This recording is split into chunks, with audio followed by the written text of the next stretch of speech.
Good morning. Hi. Whose woods these are, I think I know. His house is in the village, though. Many of us know these words, the opening two lines of Robert Frost's famous poem, Stopping by Woods on a Snowy Evening. Well, I want to thank all of you for stopping by Zoom on a Sunday morning to hear a discussion about Robert Frost. My name is Jeremy Friedman, and I'm a member of the board of directors of the organization that is hosting this event, which is the Adams Street Shul in Newton, Massachusetts, online at adamsstreet.org. That's adamsstreet.org. The Adams Street Shul began operating in 1912, and that's a long time ago, even before Robert Frost became famous. The house is a special, very historic building. Now, because this one is small in size, some might say that Adams Street is the one less traveled by. But what this lacks in size, it makes up for in its warmth, welcoming nature, and culture. Even though it's denominated as modern Orthodox, it welcomes Jews of all observance levels and also non-Jews. And its members have diverse cultural interests in religious and non-religious matters. Personally, I come from a literary background with a strong interest in Robert Frost. And a couple of years ago, something made me wonder what were his attitudes towards Judaism, Jews. So I consulted a Talmudic source, Google. And I was fascinated to find that Frost had a deep affinity for Jews and Judaism. He was very close friends with Rabbi Victor Reichert of Cincinnati for many years. In fact, there's even a book about his friendship with Rabbi Reichert. Frost also named the Old Testament as the most influential book in his life, and his other choices were not religious texts. And he wrote a piece that is a sequel to the book of Job. When I mentioned these facts to other people at this shul, they too were fascinated. So how to add to the discussion? Well, I consulted that Talmudic source again, Google.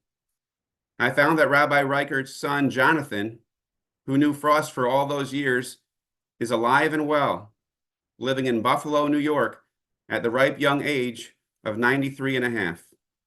So I emailed him. It took us a while to connect, but the rest, as they say, is history. With the help of many others, in particular, Jordan Wagner, we've put together this discussion. And of course, above all, I want to thank Jonathan Reichert for joining us today by Zoom from his home in Buffalo. Jonathan's going to speak, and he's going to leave at least a half hour for questions and answers. Please post your questions in the Zoom chat throughout the discussion so that we can keep track and prepare for the Q&A. We're going to try to fit in as many questions as possible. Also, we're recording this session, so we hope to have it available for later viewing. And now, without further delay, I'm going to turn the presentation over to Jonathan with many thanks once again. Thank you. Welcome. I'd like to title this little conversation, Choose Your Parents Wisely. It started historically with my mother, Louise Feibel Reichert, reading an article in the Cincinnati Enquirer noting that Robert Frost was coming in 1939 to do a reading at the Gibson Hotel for a poetry society.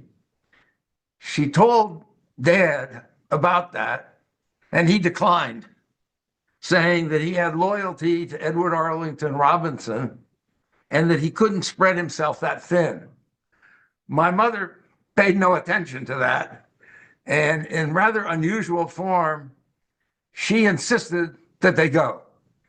She remembered hearing Frost when she was a student at Smith, And I once asked her, was every student at Smith in love with Robert Frost? And she said, yes. And Dad said, I'll go under two conditions. One, that we go early, and two, that we sit in the front row.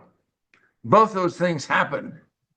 And Frost would, and Dad was immediately mesmerized by Frost and offered to take him to a tour of Cincinnati, especially Adams Park and the hills overlooking the Ohio River. At the end of that automobile trip, an afternoon, Frost asked Dad to come to Vermont to continue the conversations, where he had summer residence. And so my father went by himself at first, then with some of my brother and I, then with myself, and eventually he bought a house, an old schoolhouse, and we summered in Vermont. And that's where I got to know Robert Frost. Let me describe my father. He had one congregation in his entire career, and that was in Cincinnati. He actually taught my mother when she was as a student for confirmation class. He was 10 years older than Mom. He loved Hebrew. He loved languages. He loved poetry. He was a poet. He spent almost a whole lifetime. Hang on, let me just. We can't talk, please.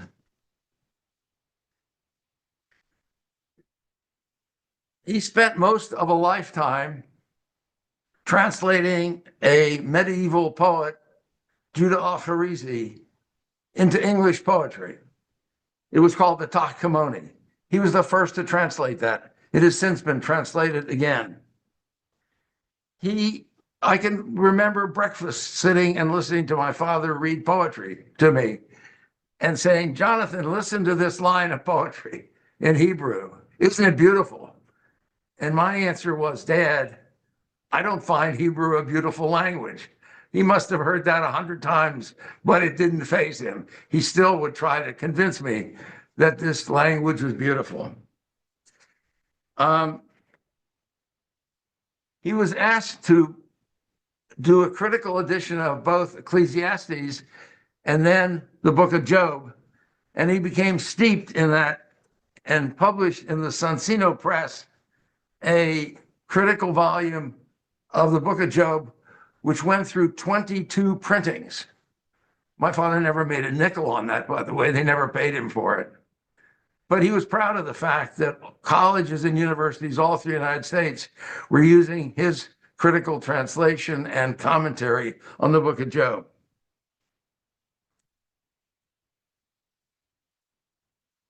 The connection between Dad and Frost was immediate and intense. Maybe the most singular, interesting thing that happened, I and my brother were lucky enough to participate in, although we certainly did not understand its full consequences. Frost wanted Dad to hear his poem, The Mask of Reason, in which he reimagines the interaction between God and Job and the book of Job. And I'd like to read you a little part of it. My father got a fabulously beautiful edition of this with an inscription from Frost in Latin, which I can't read, but I can tell you what it means. It means, Victor, you gave me the green light.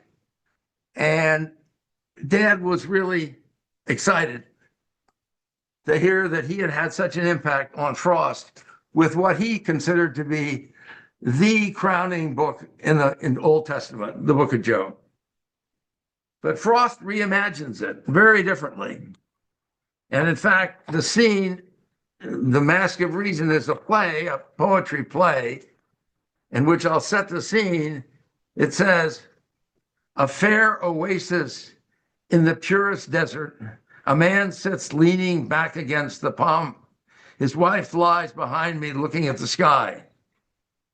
Frost reintroduces Job's wife and puts God on a plywood throne. And God, the part I'm going to read you is Frost putting words into God and talking to Job. God speaking. Yes, by and by. But first, a larger matter.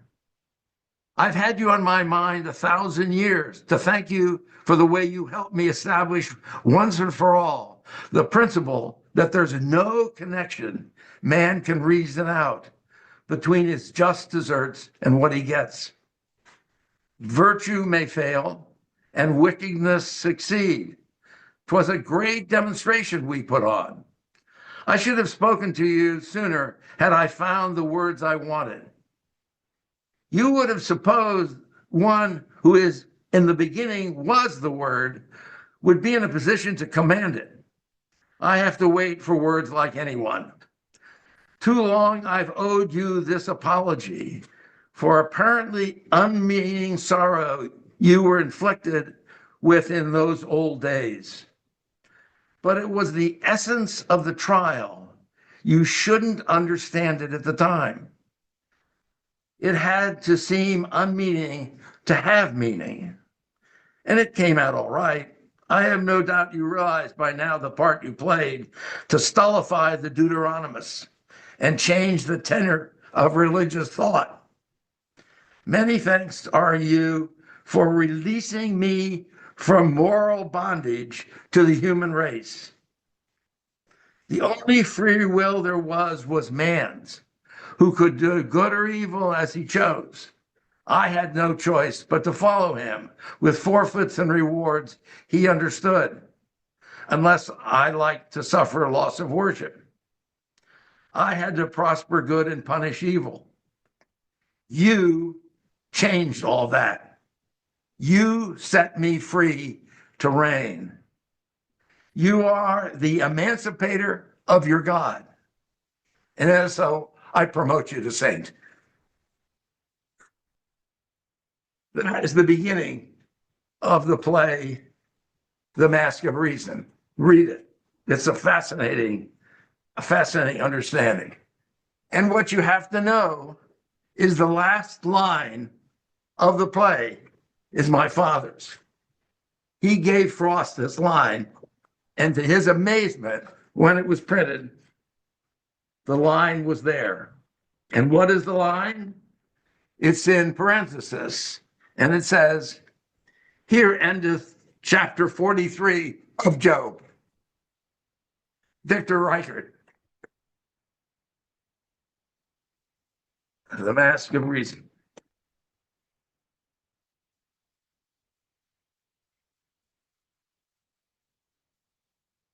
Now, I'm not a Frost scholar,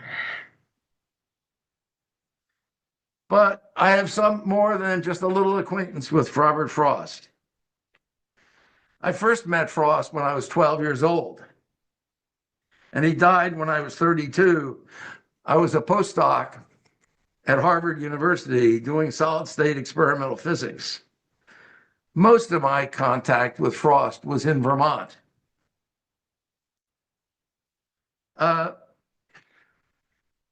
You have to picture an old schoolhouse with a big living room and Frost coming over and having dinner and then conversations.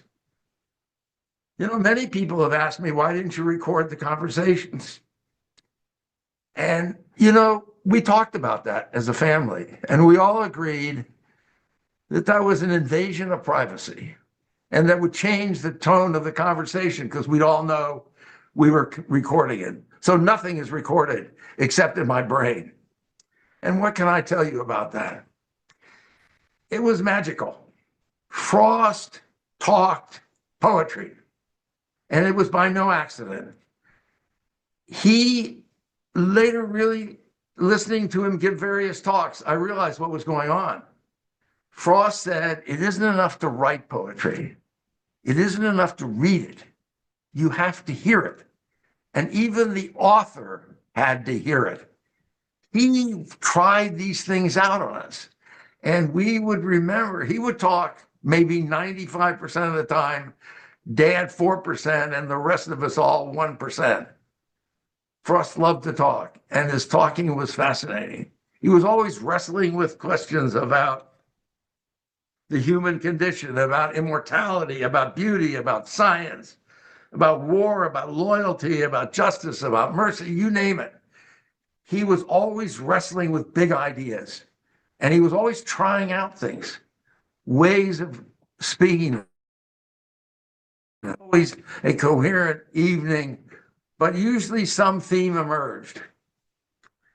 I was certainly captivated by those times, but I was never intimidated. I argued with Ross many times, and I think he really appreciated that in a way. Now, Dad managed to get Frost an honorary degree. Well, I should put it this way. He got Frost to agree to accept an honorary degree. Frost had something like 36 honorary degrees, something like that. And by the way, you know what he did with all the hoods that you get with an honorary degree? He gave them to one of the Ripton, several of the Ripton women who cut him up and sewed them into a beautiful Afghan for his bed. So this is made from the parts of the hoods that were given to him for the honorary degrees. Now, Frost agreed to come to Cincinnati and accept an honorary degree from the Hebrew Union College, which you know is the first Reform Jewish seminary in the United States, set up by Isaac M. Wise. Frost was giving a talk at a college in northern Ohio, and Dad and I drove in a 1941 Pontiac two-door car up and picked him up and drove him about 4 hours to Cincinnati. Frost sat in front with Dad. I sat in back. And Frost began talking about science and kings and the idea of the hierarchy of the philosophy and political things and psychological and philosophic domination. And he was upset about science. And he and I got into an argument about it. I'm in the back seat speaking 1% of the time. He's in the front seat, of course, dominating the argument. But we argued most of the way back. The next day, he was given an honorary degree, and I have a picture. I don't know how well it'll come, but I have a picture of him, and I'll show it the best I can. There he is in the Hebrew Union College, accepting the honorary degree and giving a speech, which he was asked to do and read some poetry in accepting this speech. And I'd like to read you a little bit of it because it's something you probably won't get a handle on. He was introduced by Professor Robert Goldman, who I think was the provost of Hebrew Union College. It is my pleasure this afternoon to introduce our guest speaker. We don't always make our speakers sing for their supper, nor in this particular instance are we making him sing for his honorary degree. On the contrary, we sing with joy in our hearts that to have a man, a poet, a great American of this caliber within our halls, and to be able to bestow upon him the accolades of our esteem and to regard him as one of our alumni. And therefore, I introduce Dr. Robert Frost, alumnus of the Hebrew Union College, who will speak this afternoon, stopping by the woods. And with your permission, Mr. Frost, I should like to put this microphone around you, not as an albatross around your neck, but rather as a means of helping broadcast your wonderful message. Mr. Frost, Robert Frost, my albatross, light laughter among the audience. I have a good chance to forget myself in these great ceremonies, and that helps me. I'm not so self-conscious as I was when I arrived here. Kings, judges, prophets, I suppose I'd put the first before that.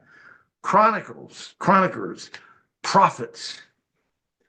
And I can trace, of course, in the Old Testament, the poet, though I don't know where he's declared a poet.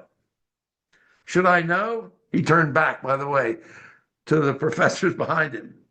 I'm not speaking as a scholar and a musician, of course, but the poet and the prophet. The prophet and the poet seem to me to go together somewhat. The prophet is the great bewarer.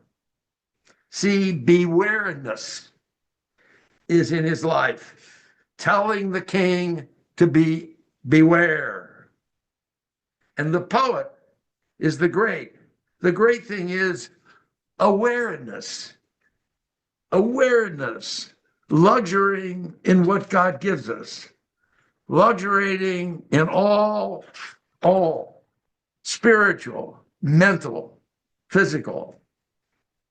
The king is the one I want to speak about today.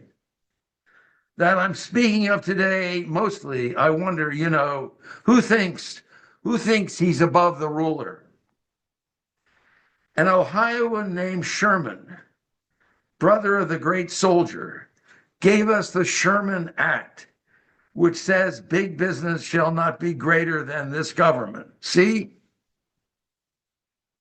And I go on from there to think of the young scientists I know, who I have to remind they are not to think they are to be greater than the ruler of this country. Well, guess who that young scientist was? It was me. I never forgot it. I can't go on and read, it's a long speech, but he was talking about what is the meaning of a ruler and a king and a poet. After the speech was over and the congratulations were done, I cornered Frost behind the bema and said to him, Mr. Frost, you didn't give me you're not being fair. You didn't give me a chance to answer you. And he looked at me and smiled and said, Jonathan, since when do I play fair? The man had a great sense of humor. And he winked at me at that. Since when do I?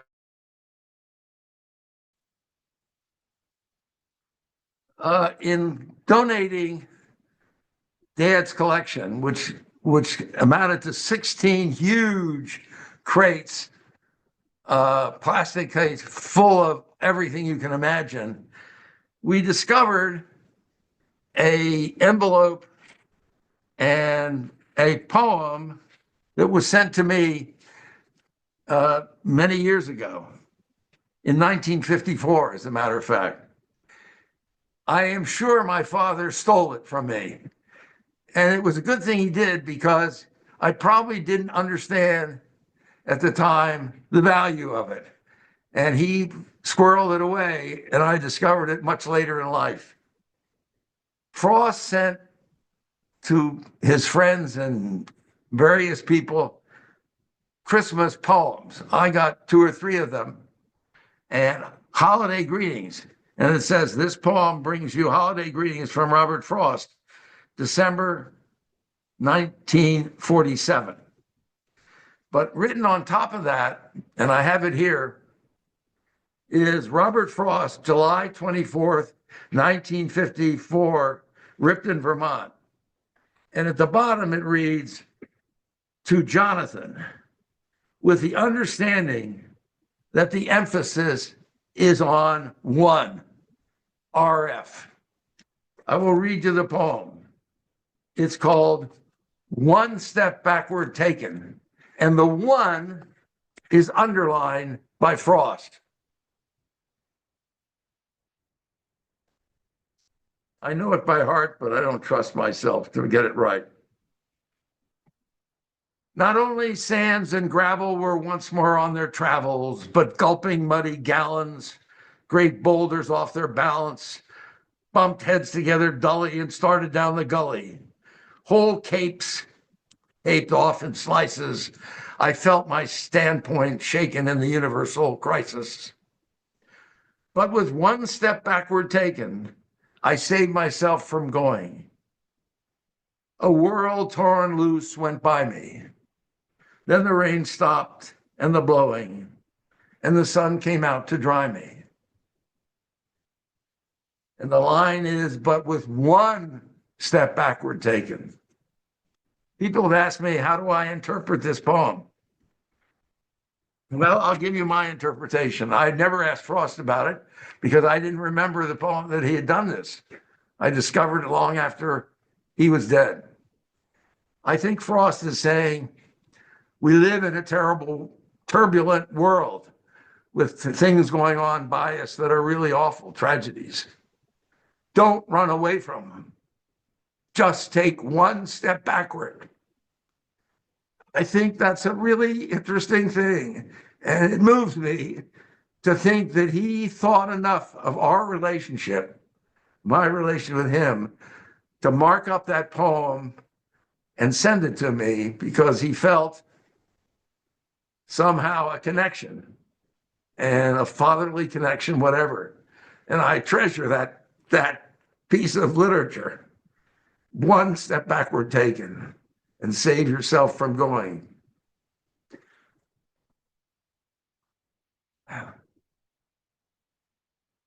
My favorite personal poem, if I had to pick one,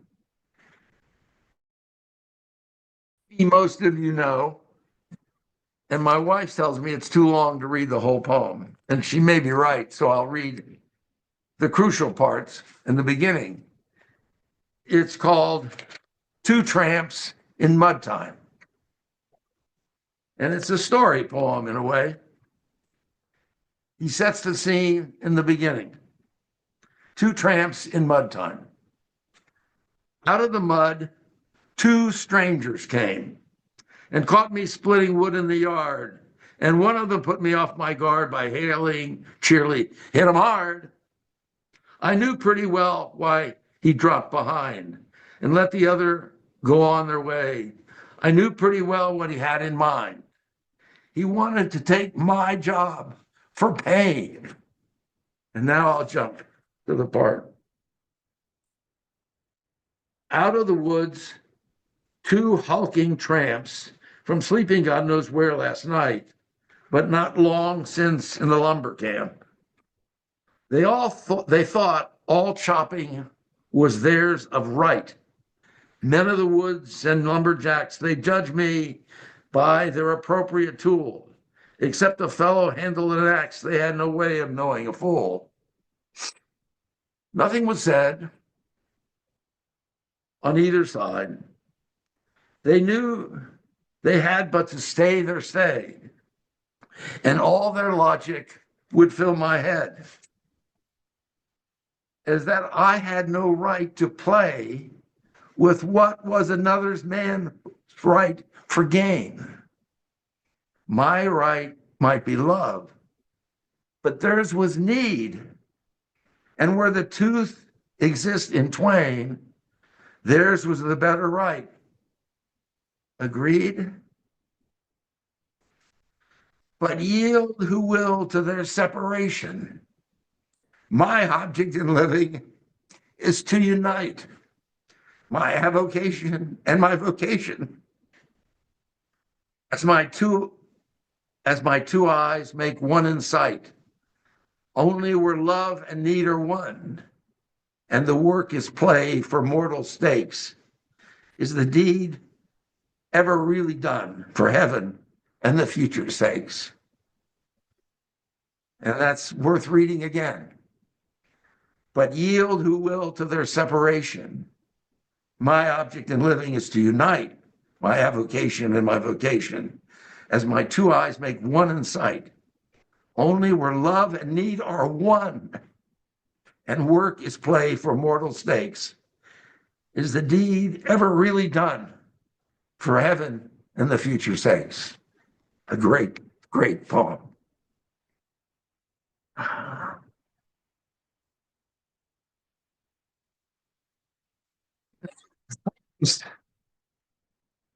Was guarded, I use that word carefully, by his secretary, Kathleen Morrison, whose husband was a professor at Harvard in the English department.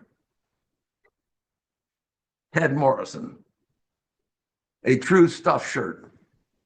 I could tell stories about Victor Reichert and Jonathan Reichert playing Ted Morrison and Robert Frost in doubles, but that's another story.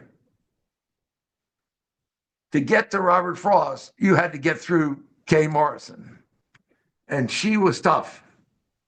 Now you have to understand, Frost lived about a mile from our cottage, the schoolhouse cottage in Vermont, up a long dirt road. And when you came up the road, up a hill, you first came to a farmhouse. That was the Homer Noble farm that Frost had bought. And he still sort of operated parts of that farm, grew hay and had some horses and had a man who took care of the farm.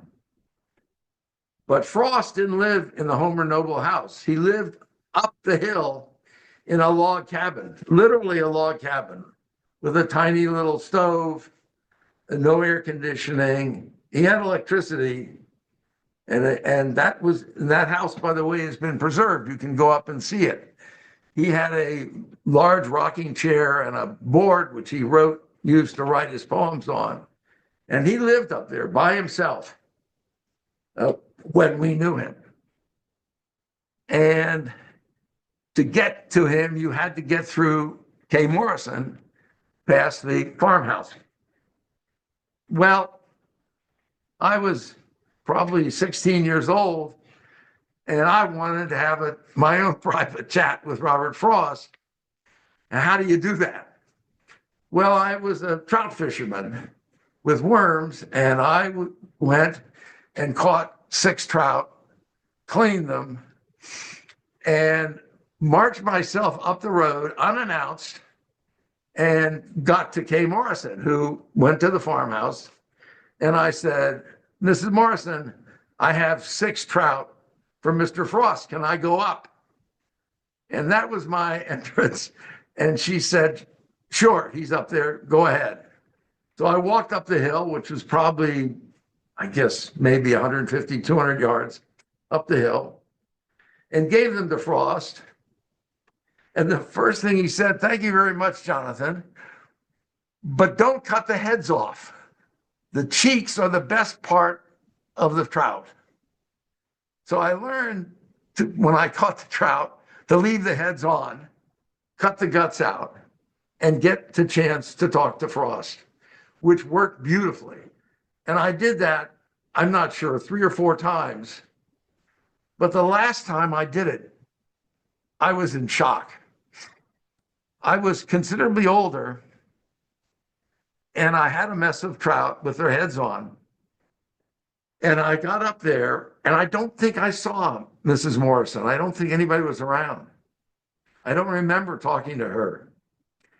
And I got there, knocked on the door, and he came in. He looked awful, just awful. And he said, "Come in, I have to show you something."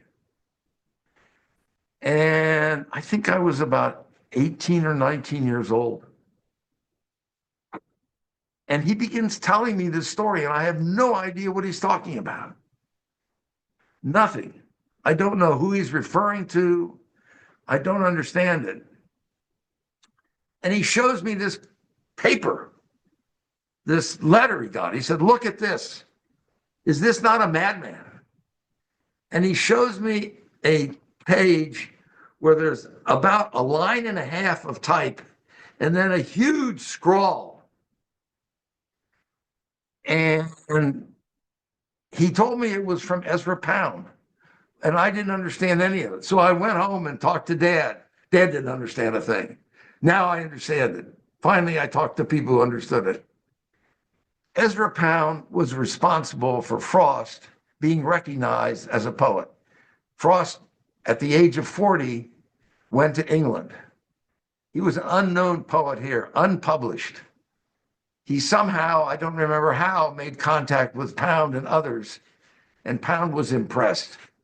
And Pound went to publishers and got them interested in publishing. And in fact, they did publish. The first was due to Ezra Pound. Well, maybe you know, or maybe you don't know. Ezra Pound became a traitor. He also probably went crazy for a reason we don't know. During World War II, he broadcast from Italy anti-Semitic, fascist propaganda for the Nazis. And when the war was over, he was arrested. And they sent him to a prison for the insane. And he was locked up. In the poetry community, he had helped so many young poets, felt, here's this old man, he's obviously crazy. The pictures of him show that immediately. They went to Frost and said, would you write somebody in the Kennedy administration? It turns out Frost knew the Secretary of the Interior, who was a Stuart Udall. Frost knew Stuart Udall and wrote him a letter saying, joining other poets and literary people saying, what's the purpose of locking up this old man in the last few years of his life? Release him. And they did. They got Pound released. And Pound wrote this letter of thanks to Frost, and he got it the day I walked in with a trout. And he was so conflicted. Frost, if anything, was a super patriot. And he had many, one of his closest friends was Louis Untermeyer, Jewish, who did these anthologies, and my father and other Jewish people. He hated what Pound had stood for. And yet here was this letter of thanks, and that he had been partly responsible for getting Pound out of jail, out of imprisonment. And he was very much conflicted. I happened to be there and was a sounding board for maybe 20 minutes, but completely blown away. That was the last time I took trout, and maybe the last time I personally had a chance to talk with Robert Frost. At Breadloaf, Frost read his poetry, and he had some very short poems, one of which I know by heart, and it goes, let chaos storm, let cloud shape form, I wait for form. And after the talk, I went up to him and said, Mr. Frost, you said you wait for form, I look for form. He said to me, Jonathan, you search, I'll wait. This was his sense of humor. He loved to tease me, and I loved to tease him back.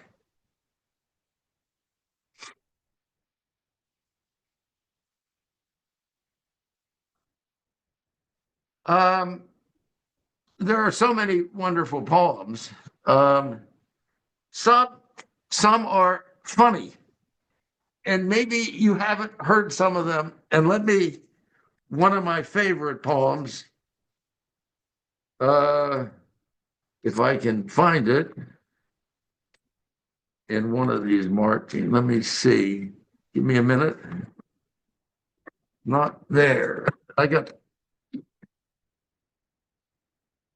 Yeah. This is one of the humorous poems of Frost that I always get a big kick out of. Its title is Departmental.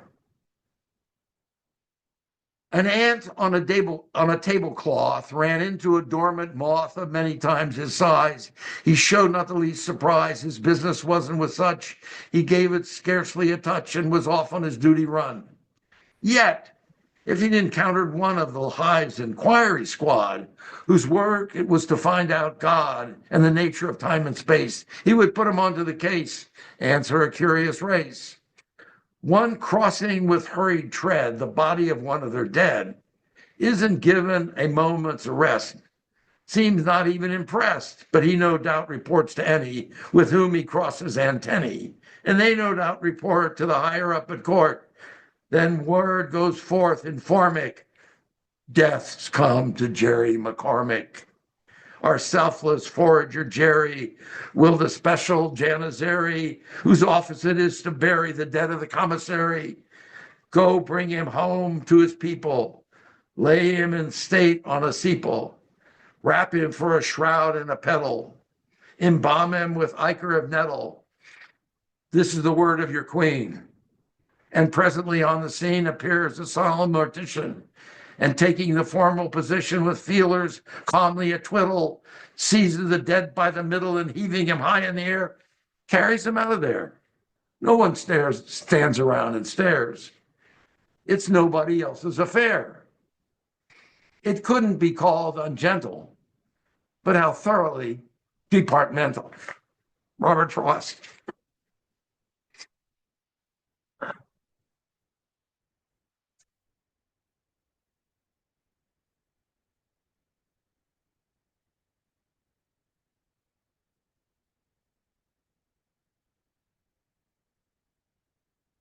The first biography of Robert Frost was written by a very close personal friend of our family, Larry Thompson, who by any measure was an absolutely brilliant professor of English at Princeton University. But although Thompson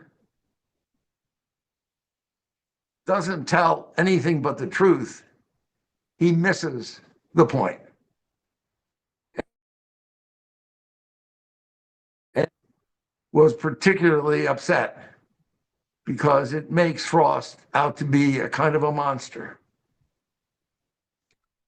Frost was a complicated man.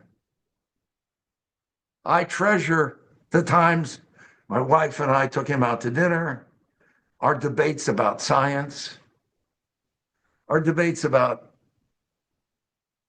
the nature of scientists. You know, several people tried very hard to get Frost to meet Albert Einstein. My father walked in on Albert Einstein, literally was giving a lecture at Princeton, asked Larry where Einstein lived. Dad walked down to 10 Mercer Street, knocked on the door, and said to Helen Dukakis, his secretary, "I'm Victor Reichert, rabbi at Cincinnati. I come to pay my greetings to Professor Einstein. Is he in?" She invited Dad in. She went upstairs. Einstein came down, and Einstein got a lecture in medieval Hebrew poetry, and it's in Dad's memoirs. He spent about 2 hours talking to Einstein. But Frost never accepted the possibility of meeting Einstein. And one summer when I wasn't in Vermont, I got a call from my mother saying, "Jonathan, you should have been here." "Why, Mom?" "Well, Frost was giving his reading last night at Bread Loaf, but he didn't do anything about his own poetry. He spent the entire time talking about Einstein." And I can tell you what happened without really knowing it firsthand. Frost realized he screwed up, that he missed a chance to talk to a great mind. So what did he do? He went and read everything Einstein wrote that wasn't physics directly. And he obviously read some physics because Frost understood special relativity. something that the English faculty totally missed. I've written an article on it. I don't know if anybody will ever publish it, and I'll read it to you because it's loaded with special relativity. And I know that, and any physicist knows it immediately. The title gives it away. What is the title? The Master Speed.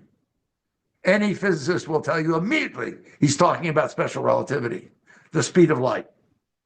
No speed of wind or water rushing by, but you have speed far greater. You can climb back up a stream of radiance to the sky and back through history up the stream of time. And you were given this swiftness, not for haste, nor chiefly that you may go where you will, but in the rush of everything to waste, that you may have the power of standing still. Off any still or moving thing, you say.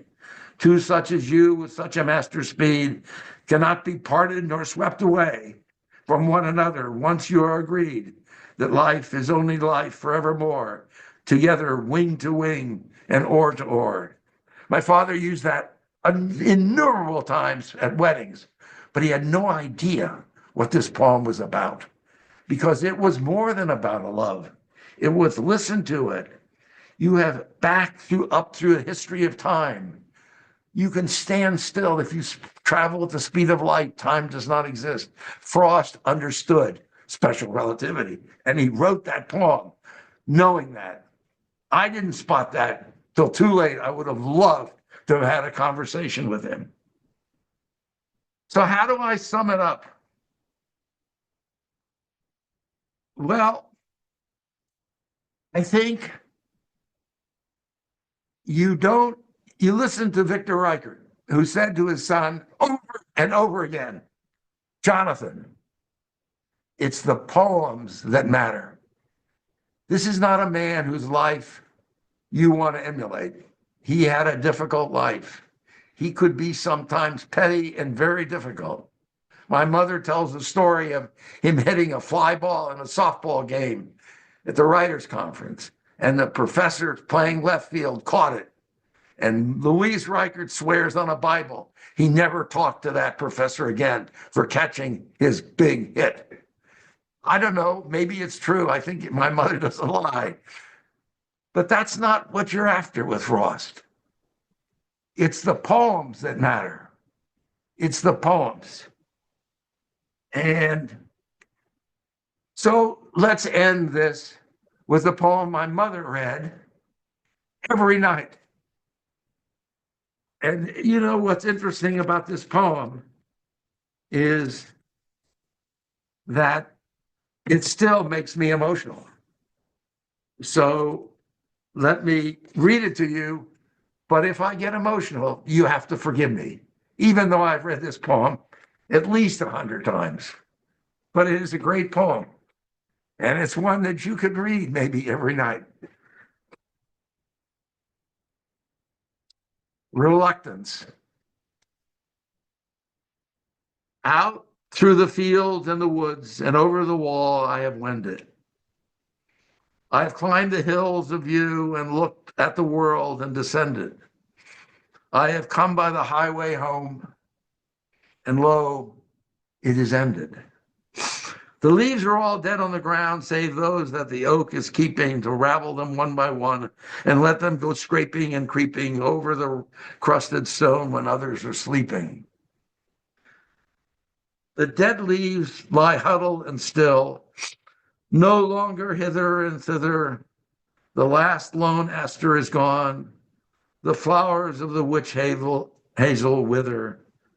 The heart is still aching to seek, but the feet question whither. Ah, when to the heart of man was it ever less than a treason to go with the drift of things, to yield with a grace to reason, and bow and accept the end of a love or a season?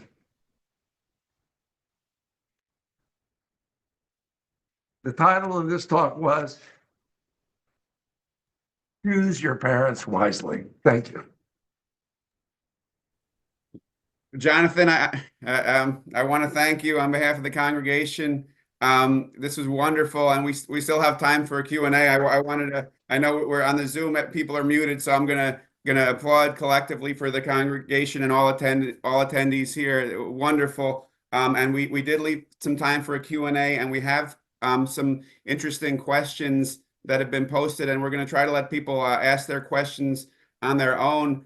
We have. As you had mentioned, Robert Frost and his time in England, and we're fortunate enough to have a representative of the Friends of Dymock, which is a poetry organization in England. Robert Moreland had a question. I'm going to ask him to unmute and try to see if he can ask his question directly, if he's able to. See if we can get Mr. Moreland. If not, then I'll ask it for him.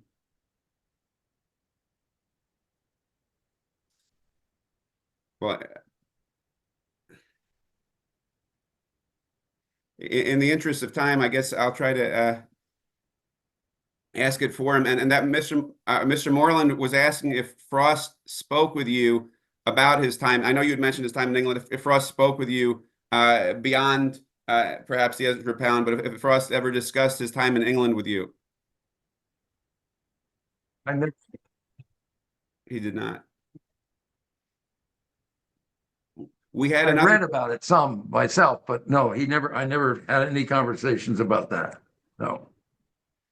We had another question from Robin Stein, who asked, her question was, I wonder what role your mother played in these conversations. After all, she was the person who brought you all to the Frost event.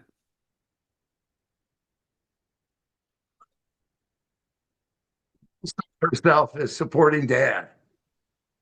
So she was always supporting behind him. So, she deferred.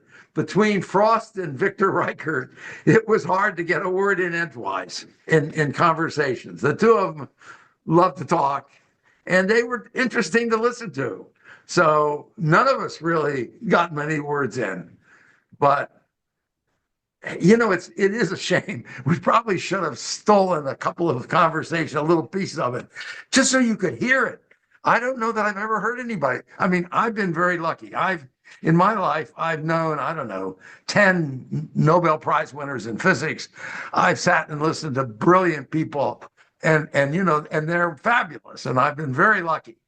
But I've never heard anybody like Frost. None of the other poets, by the way, Richard Wilbur, John Shardy, these people, I knew them, but Frost talked poetry.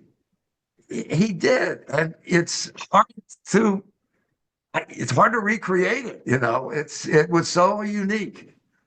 But he was always playing with ideas and trying these out all the time. So it was really, but I can't do it. And I don't know that I've ever seen anybody, but you do hear, his speeches are much like, he didn't write highly crafted, beautiful piece of work. When he spoke almost like he's talking to you. So if you want to hear what that sounds like, listen to any of those speeches. And by the way, if you in the library at the university, the speech he gave at the Evening College is there. It's on tape. You can actually hear his voice. He was quite elderly. Some parts you'll have a hard time understanding, but you get the feeling of it, the way he jumps around, the way he plays with words, his sense of humor. You'll get a sense of it from those. Jonathan, I'm not sure, since I apologize to everyone again for the technical difficulties we had earlier. I'm not sure if during the technical difficulties you might have spoke of the question of who is Robert Frost's most trusted critic that he looked to for feedback on his works. I don't know the answer to that. Oh, well, the one it was you told me within his household. Oh, yes. Oh, that was a critic of his speeches. Oh, yes, you're right. Okay. No, I don't know if critic of his talks. Frost had the most unusual dog I ever knew. It was a border collie. I didn't know much about border collies then, but I know a lot more now since I have a princess of my own. Gilly. Gilly was Frost's critic.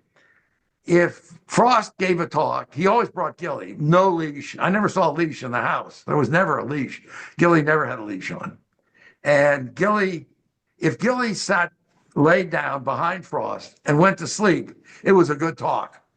If Gilly got up and repositioned himself repeatedly, Frost would tell you it wasn't a good talk. And he talked about that. And I saw it. It's really true, because it was more that he was nervous and, fussing around. And you could see Gilly get up and go sit down, and get up and sit down.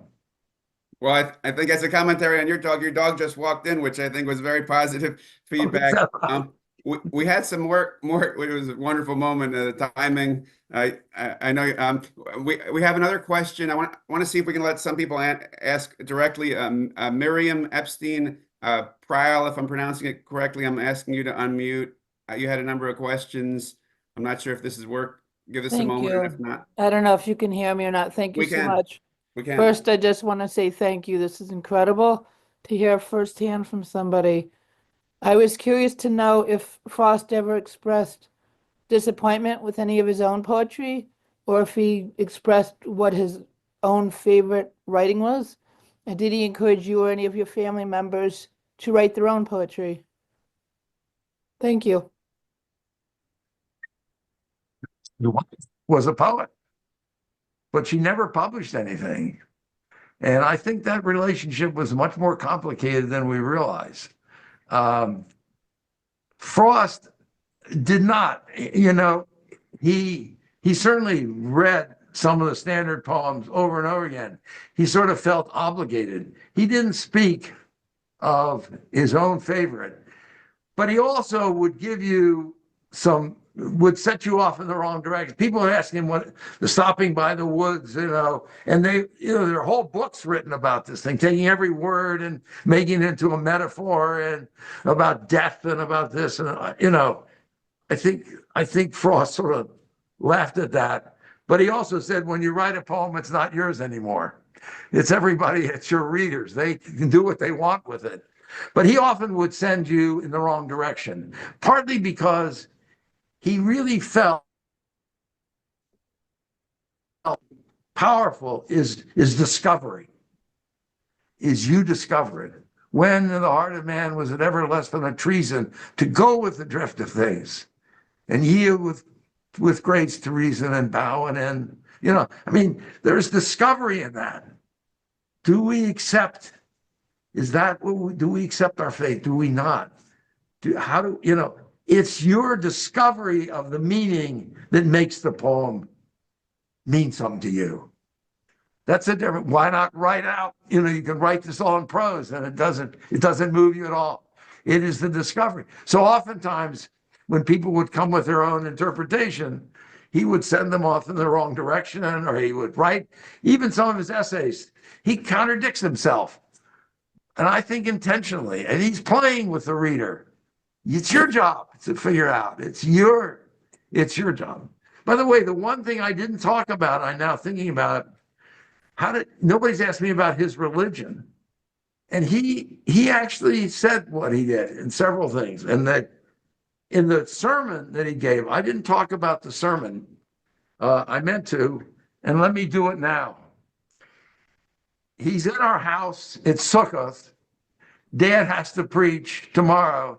He says that to Frost. And Frost says, well, why didn't you ever ask me to preach? And Dad said, I'm asking you right now. And sure enough, he said, I'll do it.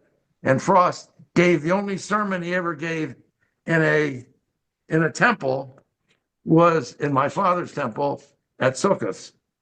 And there, two things happened. He defined religion, and I'll quote you from that sermon, although it's a long sermon, a very quick note of how he thought of religion. He was not a churchgoer, by the way. He did not go to church, although he did hear my father when he ran the services occasionally. My father, I didn't say this, my father was a summer Methodist.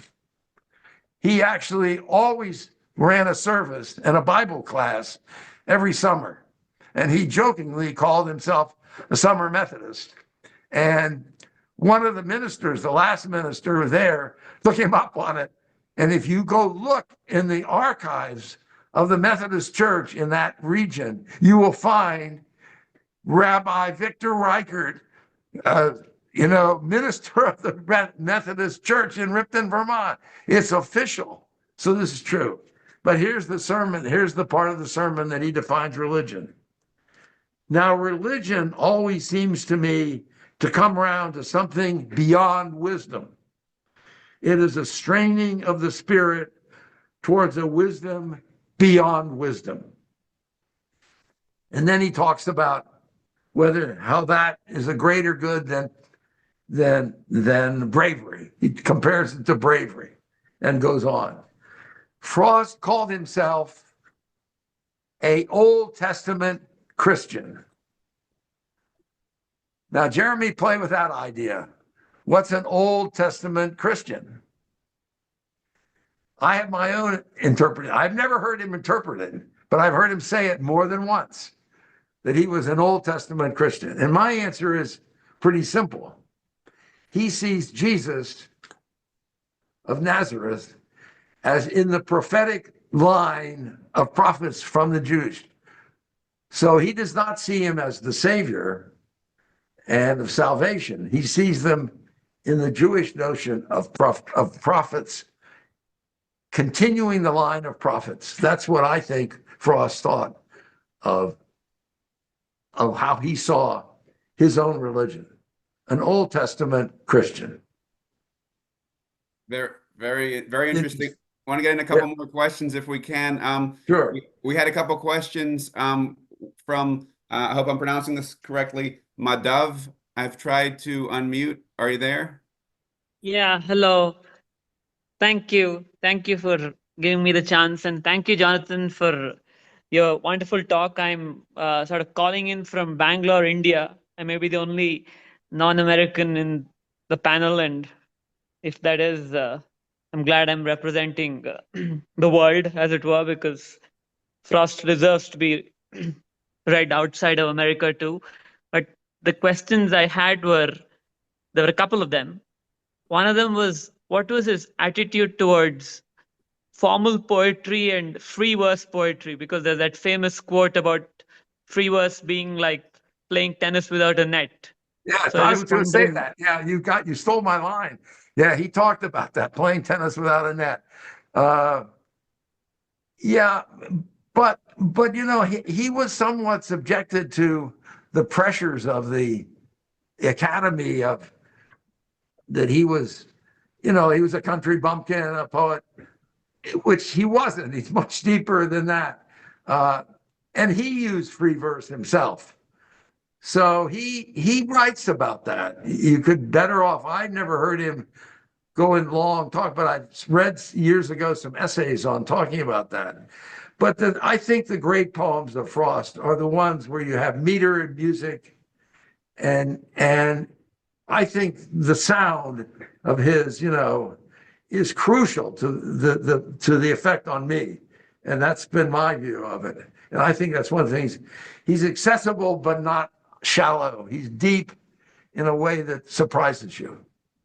Oh, yes, I loved listening to all the poems you recited today. I mean, there was so much meter and music to it, which is why I wanted to ask you another one about what you talked about, how, or unique his readings were. What was it that made it particularly unique, and were there any flourishes, or what was it about his readings that were different from the others? Some poets shouldn't be allowed to read their poetry. I think they're just awful. I've heard them in Breadloaf. I can hardly stand it. There was music in his. You have to hear him. He had music in his voice. He had the way of expressing things. He had the irony, the humor. He was a good actor, I think. He really understood how to read, because he kept trying these ideas out. So those were important, the way it sounded. That's what I think made him such an interesting reader, even as a very old man, in which he would often be kind of scattered and so forth. But there were these jewels which would pop out. They're just wonderful. and nobody could read his poem better than he could. In fact, you know, in the Two Tramps in Mudtime, don't they have a better right to chop the wood? And then, you know, and he says, agreed. Well, I hear him read the word agreed. He doesn't agree. He thinks it's his love that trumps their need. You know, they have need, but he has love. This is his love affair with chopping wood. But he writes it, you know, we agree that they have the greater need, and then he puts that word agreed. Well, if you've heard him read the poem, you hear the irony in the way he reads that word agreed. You can't put it on the page, but you understand that when you hear him read it. I tried to Right. say it that way. Agreed? No, I don't agree. Yeah. There's just one other thing, if I could ask. Did you try to imitate him in your readings today? Because they were wonderful too. I tried a little bit. Yes, I did. Great. Thank you. I'm sure I didn't succeed, and by the way, there are recordings of him reading. You can get them. They do exist. And some of them are pretty good. Some of them aren't so good, but there are a bunch. Yeah. Thank you. Thank you. Thank you for those questions. We still have time, I think, for a few more questions. If people wanted to post anything further in the message board. In the meantime, we had one question asking about whether or not Robert Frost ever mentioned his time in Michigan. For those who don't know, he had taught in Michigan. Robert Frost had ties to many geographic places. I was wondering, Jonathan, had he mentioned Michigan or any other places that were notable? Talk about that sort of thing. He talked about big issues. He's always talking about, you know, something. You know, he didn't go back. You know, he never talked about where he'd been or his farm or any of those things. He would talk about some major issue that he was wrestling with all the time. I think you had also mentioned that sooner around the time that he read the poem at the JFK inauguration, you saw him relatively close to that time. Is that right? I saw him afterwards. Yes. You know, he didn't read the poem he wrote. He wrote a poem for the inauguration. He couldn't read it.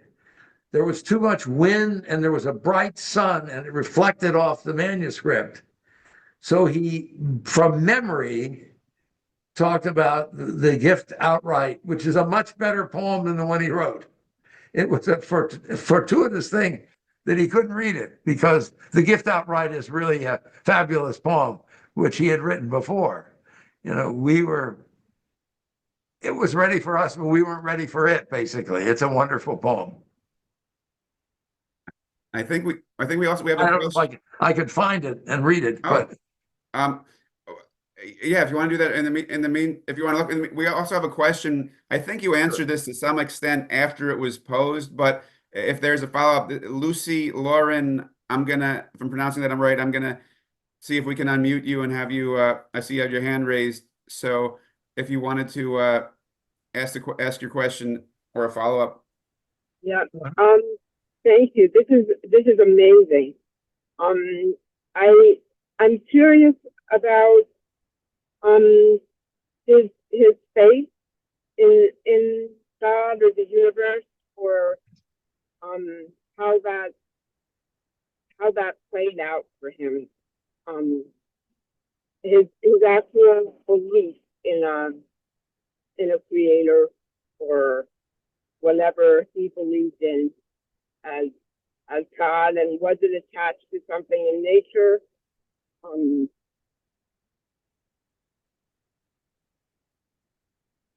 think there's any doubt that he was a man of faith in God. My father would viciously argue for that. But he wasn't a churchgoer. He wasn't a person that went to organized religion. His mother was a Scandinavian, I've forgotten the name of that, a very unusual Protestant church. And his father died very young. And she was a very strong member of that church, but he rejected that. As I said, he saw himself as an Old Testament Christian.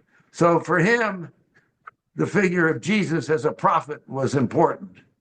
But he also left some ambiguity there. There's no doubt about it. People searched a long time and they would ask Dad over and over again these kind of questions about Frost's religion. But my father sort of idolized Frost, so I'm not sure. He gave a very scholarly answer. He gave his answer that he felt. But I was going to see if I could find the gift outright, which is.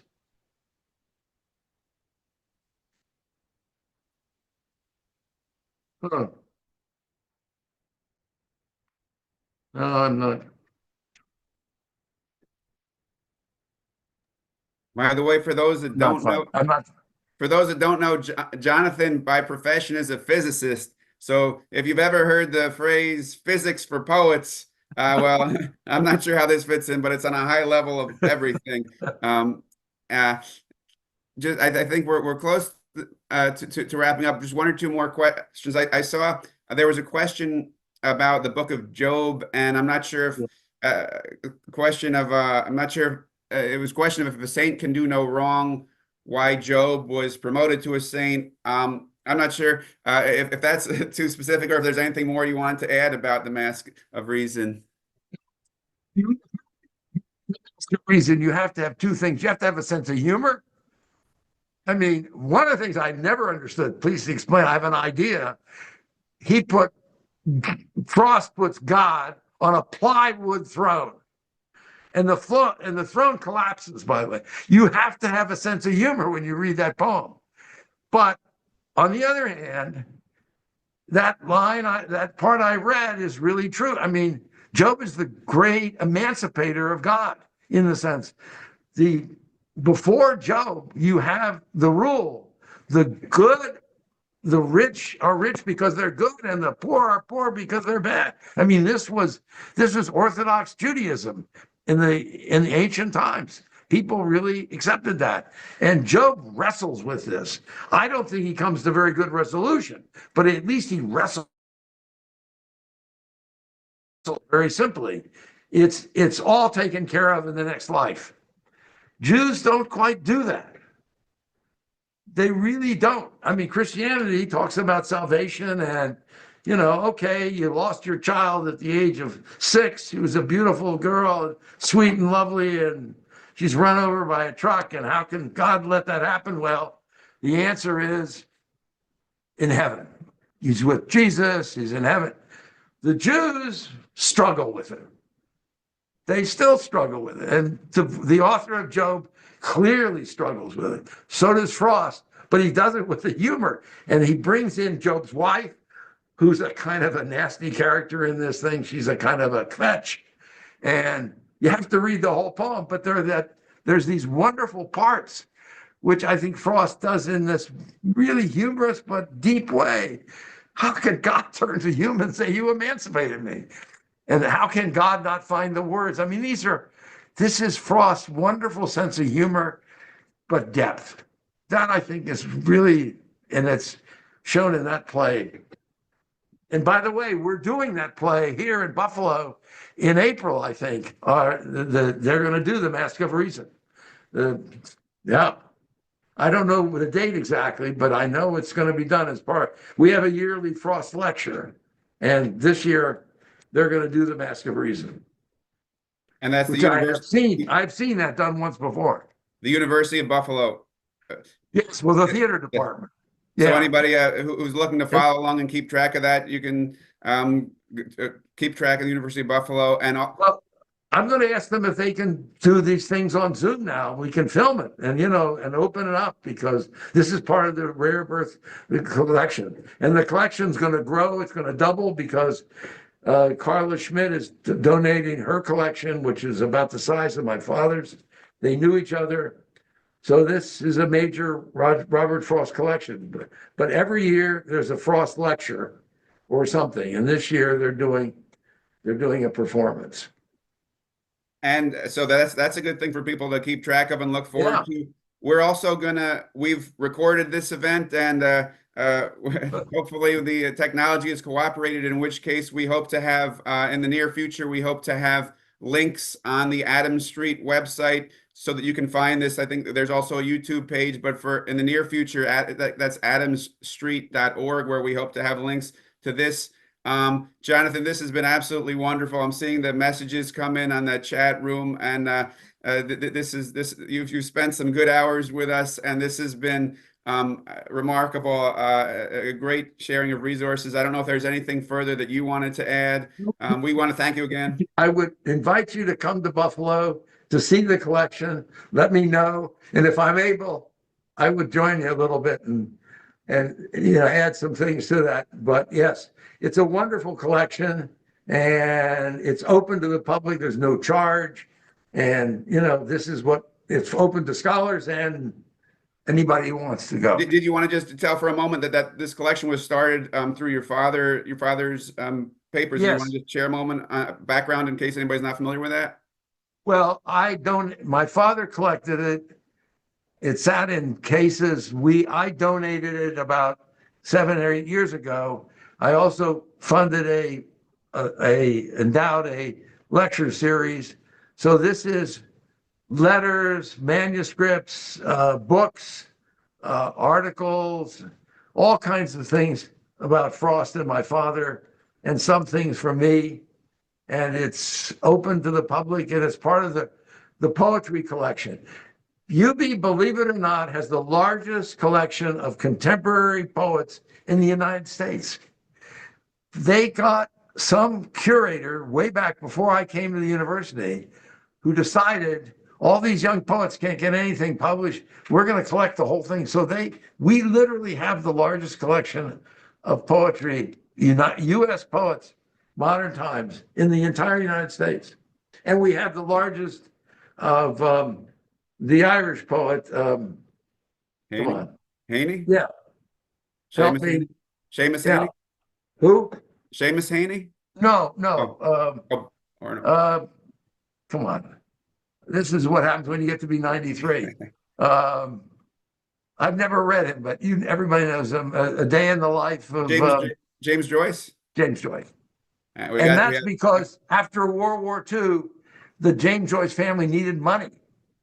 And this guy here in Buffalo bought the whole thing for something like $40,000. Everything, all of Joyce's stuff, all his manuscript. And they're building a space for it. There's going to be a James Joyce museum here. Wow. So there's some interesting things going on. Anyhow, been fun. Yeah, I want to thank you again on behalf of the Adams Street Shul, and also the entire everybody listening. And you can see we had a question from England. We had somebody join from India. I want to thank you on behalf of everybody for sharing your time, John. This has been wonderful. It's been my pleasure. Maybe someday we'll actually meet. Yes. Maybe someday you'll come to Buffalo, and it's an interesting city. Hopefully in the summer when the weather isn't so frosty up there. Yeah, that's true. That is true. Thank you for inviting me. It's been fun doing it. Thank you. Thank you once again.